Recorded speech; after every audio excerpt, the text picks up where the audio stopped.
My father is 86 years old and in bed. His heart, that bloody motor, is equally old and will not do certain jobs anymore. It still floods his head with brainy light, but it won't let his legs carry the weight of his body around the house. Despite my metaphors, this muscle failure is not due to his old heart, he says, but to a potassium shortage. Sitting on one pillow, leaning on three, he offers last-minute advice and makes a request. I would like you to write a simple story just once more, he says. The kind even Maupassant wrote, or Chekhov, the kind you used to write. Just recognizable people, and then write down what happened to them next. I say, yes, why not? That's possible. I want to please him, though I don't remember writing that way. I would like to try to tell such a story, if he means the kind that begins, there was a woman followed by plot, the absolute line between 2 points which I've always despised, not for literary reasons, but because it takes all hope away. Everyone, real or invented, deserves the open destiny of life. Finally, I thought of a story that had been happening for a couple of years right across the street. I wrote it down, then read it aloud. Pa, I said, how about this? Do you mean something like this? Once in my time, there was a woman and she had a son. They lived nicely in a small apartment in Manhattan. This boy, at about 15, became a junkie, which is not unusual in our neighborhood. In order to maintain her close friendship with him, she became a junkie too. She said it was part of the youth culture with which she felt very much at home. After a while, for a number of reasons, the boy gave it all up and left the city and his mother in disgust. Hopeless and alone, she grieved. We all visit her. Okay, Pa, that's it, I said. An unadorned and miserable tale. But that's not what I mean, my father said. You misunderstood me on purpose. You know there's a lot more to it than that. You know that. You left everything out. Turgenev wouldn't do that. Chekhov wouldn't do that. There are, in fact, Russian writers you never heard of, you don't have an inkling of, as good as anyone who can write a plain, ordinary story who would not leave out what you have left out. I object not to facts, but to people sitting in trees, talking senselessly, voices from who knows where. Forget that one, Pa. What have I left out now? In this one? Her looks, for instance. Oh, quite handsome, I think. Yes. Her hair? Dark, with heavy braids, as though she were a girl or a foreigner. What were her parents like? Her stock? That she became such a person? It's interesting, you know.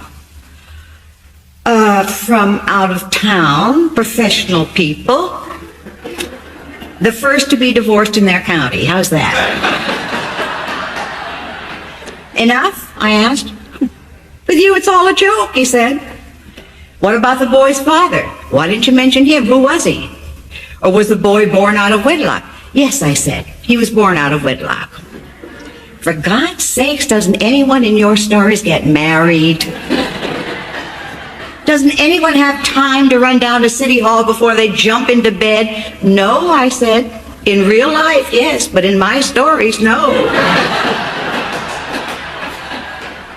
Why do you answer me like that? Oh, Pa, this is a simple story about a smart woman who came to NYC full of interest, love, trust, excitement, very up to date, and about her son. What a hard time she had in this world. Married or not, it's of small consequence. It is of great consequence, he said. Okay, I said. Okay yourself, he said. But listen, I believe you, she's good looking, but I don't think she was so smart. That's true, I said. Actually, that's the trouble with stories. People start out fantastic. You think they're extraordinary. But it turns out as the work goes along, they're just average with a good education. Sometimes the other way around. The person's a kind of dumb innocent, but he outwits you and you can't even think of an ending good enough. What do you do then? He asked. He had been a doctor for a couple of decades and then an artist for a couple of decades. And he's still interested in details, craft, technique. Well, you just have to let the story lie around until some agreement can be reached between you and the stubborn hero. Aren't you talking silly now? He said. Start again, he said. So happens I'm not going out this evening. Tell the story again. See what you can do this time. Okay, I said. But it's not a 5-minute job. Second attempt. Once, across the street from us, there was a fine, handsome woman, our neighbor. She had a son whom she loved, but she'd known him since birth. In helpless, chubby infancy, and in the wrestling, hugging ages 7 to 10, as well as earlier and later. This boy, when he fell into the fist of adolescence, became a junkie. He was not a hopeless one. He was, in fact, hopeful, an ideologue, and successful converter. With his busy brilliance, he wrote persuasive articles for his high school newspaper. Seeking a wider audience using important connections, he drummed into Lower Manhattan newsstand distribution a periodical called Oh, Golden Horse. In order to keep him from feeling guilty, because guilt is the stony heart of 9/10 of all clinically diagnosed cancers in America today, she said. And because she'd always believed in giving bad habits room at home where one could keep an eye on them, she too became a junkie. Her kitchen was famous for a while, a center for intellectual addicts who knew what they were doing. A few felt artistic, like Coleridge, and others were scientific and revolutionary, like Leary. Although she was often high herself, certain good mothering reflexes remained, and she saw to it that there was lots of orange juice around, and honey, and milk, and vitamin pills. However, she never cooked anything but chili, and that no more than once a week.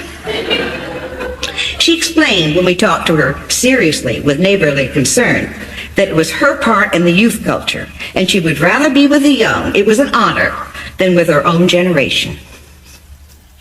One week, while nodding through an Antonioni film, this boy was severely jabbed by the elbow of a stern and proselytizing girl sitting beside him. She offered immediate apricots and nuts for his sugar level, spoke to him sharply, and took him home. She had heard of him and his work, and she herself published, edited, and wrote a competitive journal called Man Does Live by Bread Alone. In the organic heat of her continuous presence, he could not help but become interested once more in his muscles, his arteries, and nerve connections. In fact, he began to love them, treasure them, praise them with funny little songs in Man Does Live. The fingers of my flesh transcend my transcendental soul. The tightness in my shoulders end. My teeth have made me whole. To the mouth of his head, that glory of will and determination, he brought hard apples, nuts, wheat germ, and soybean oil.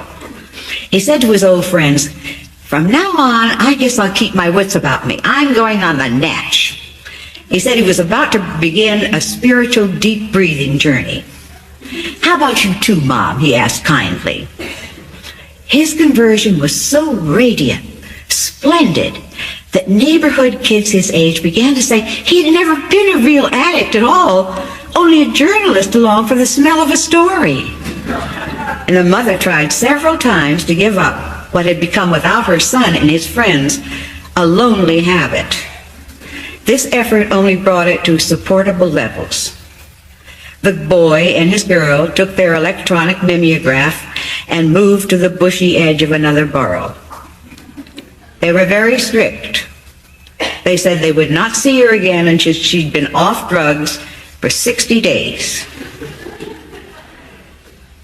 At home, alone in the evening, weeping, the mother read and reread the 7 issues of O Golden Horse. They seemed to her as truthful as ever. We often crossed the street to visit and console.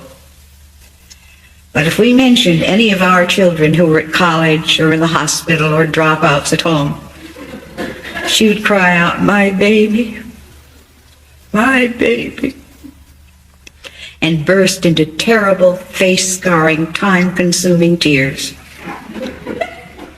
The end. First, my father was silent, and then he said, "Number 1, you have a nice sense of humor. Number 2, I see you can't tell a plain story, so don't waste time." And then he said sadly, "Number 3, I suppose that means she was alone. She was left like that, his mother. Alone. Probably sick?" I said, "Yes." Poor woman. Poor girl, to be born in a time of fools, to live among fools. The end. The end. You were right to put that down. The end. I didn't want to argue, but I had to say, "Well, it's not necessarily the end, Pa." "Yes," he said. "What a tragedy. The end of a person." "No, Pa," I begged him. "It doesn't have to be. She's only about 40.